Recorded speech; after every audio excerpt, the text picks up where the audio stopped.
Hi, I'm Abby. This is Abby Matt Reads. As you can see, I have Spencer with me again. Hello. Because we're doing another book tag. And today we're doing the photography tag. I was tagged by Hannah. As of course. Of course, he tags everyone. So I'm really excited about this tag. I've picked some books that I think really illustrate the questions well. So do you want to get on with it and ask the first question? Yeah. It's all photography related questions. So let's go. Yep, so first question in the photography tag. Fast shutter speed. Name a fast-paced book. I have picked Fight Club. Oh. By Chuck Palahniuk. Chuck. I don't know if you can read that. That's his name. And yeah, I picked this because it is a really fast action-paced book. If you've seen the film, and I saw it's rare for me to see the film before I actually read the book. Yeah, it is. Yeah. But I didn't actually know until a few years ago that there was a Fight Club book. I don't think a lot of people know. No, and I didn't. You should read it even if you've watched the film, because there's little bits in it that are different, and the ending is different as well. And it is really fast paced. It's not a very long book, so you can read it in a few sittings, and it's really good. Well done. Okay, then. So number 2, slow shutter speed. Name a slow-paced book. Okay, Minette Walters. The Last Hours.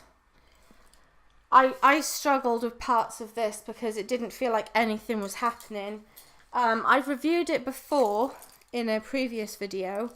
It's not a bad book. It's about it's set in plague-ridden England, where this lady of the land invites all the serfs into her mansion to try and like quarantine themselves from the plague, but there are so many long chapters where hardly anything happens, and it's not what was sold to me. I enjoyed it, but I think I expected to enjoy it more.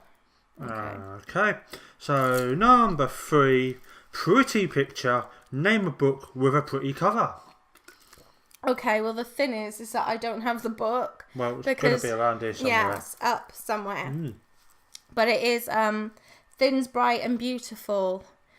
And it is a gorgeous cover. It's a book set in a gorgeous setting with a woman who follows her missionary husband to this tropical island in the 50s.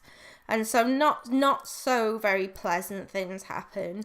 Oh, it's not for the squeamish. Oh no. Not it. It bothered me a bit, but it was a good book. I will be reviewing it sometime in the near future. But I got it from the library because I'm a poor person and sometimes can't afford books. So I got it from the library and I've already returned it, but we will put the picture up. Yep. Okay, so number 4, ISO. Name a book which brightens up your day. Again, not a book I have to hand because my brother's got it at the moment, but Alice in Wonderland. It'll be around somewhere. Alice in Wonderland is a brilliant, brilliant children's story that resonates with adults as well. And I've said this before, but I really am going to start working on it now. It also has metaphors in it for me that I relate to with my mental illness, my BPD. And I will be doing a video on Alice in Wonderland, not just a review, but also how I relate to it mentally. And I'm looking forward to making that. I hope you're looking forward to watching it, peoples. So yeah, that's my book that brightens up my day because it's so funny. It's the most hilarious book I've ever read. Okay then, numero 5, leading lines. Name a book that drew you in. What drew me in? The Forgetting Time, another one from the library. It is a brilliantly imaginative book about a woman's son who is 4 years old and he's having psychological problems. He keeps saying that he wants his real mother and he wants to go home, and no one can make any sense out of him, and the school are getting concerned and thinking of calling the social services.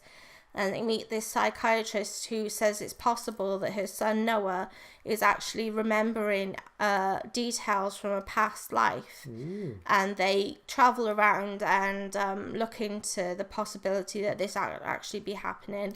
Again, I'll be reviewing this in future, so I don't want to say too much about it, but it's a brilliant read, so look out for that. Wicked. So number 6, Wide Aperture. Name a book that opened your eye. This is my copy of The Book Thief by Marcus Zusak. One of my favourite books ever, and it's so popular. Everyone who's read The Book Thief loves it, I think. I've never heard anyone else say anything bad about it. This will be the moment you get like 10 comments. Yeah, well, I would welcome that, because I hardly ever get 10 comments. People.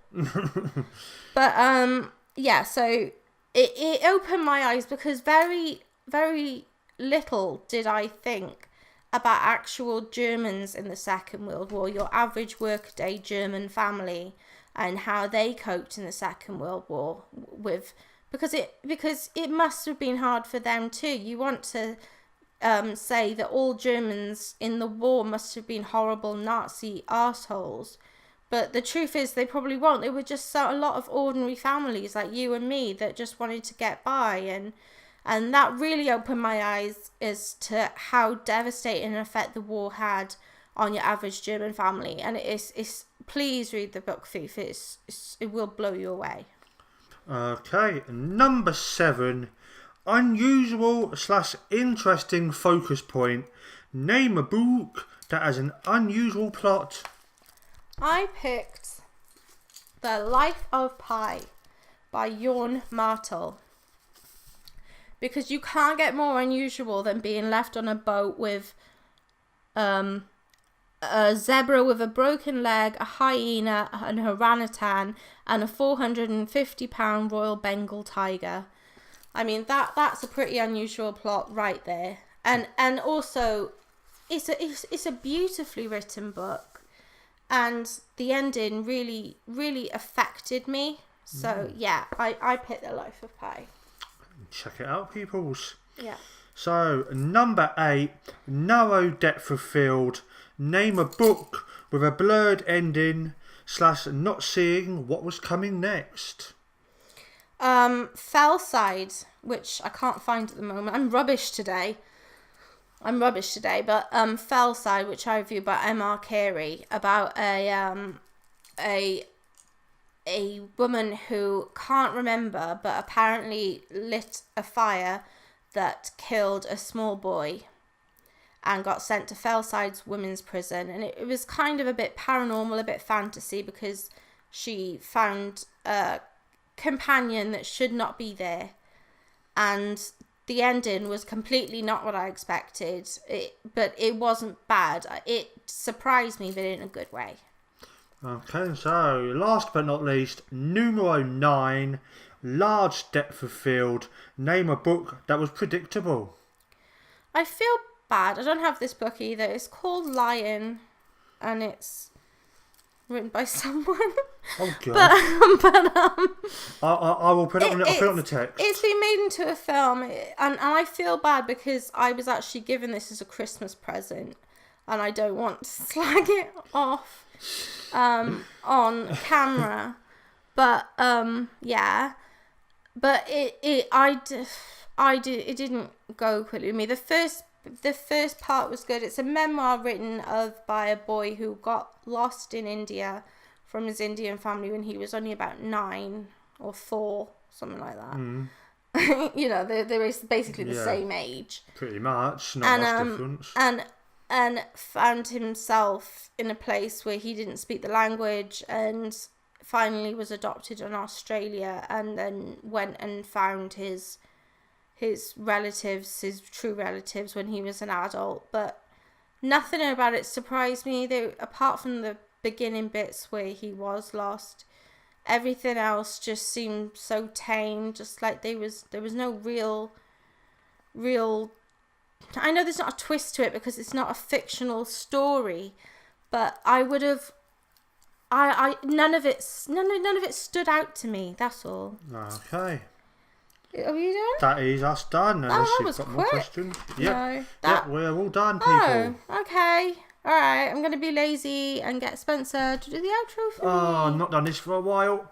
Alright then, peoples, if you've enjoyed the video, give it a massive thumbs up down below, and also leave a comment, please, if you've enjoyed any of the books, or if you haven't enjoyed any of the books, or any of the answers surprised you, leave us a comment down below, and also share this about. Like I say, give it a big thumbs up. Share it about on Twitter. Give us a like. Give us a retweet.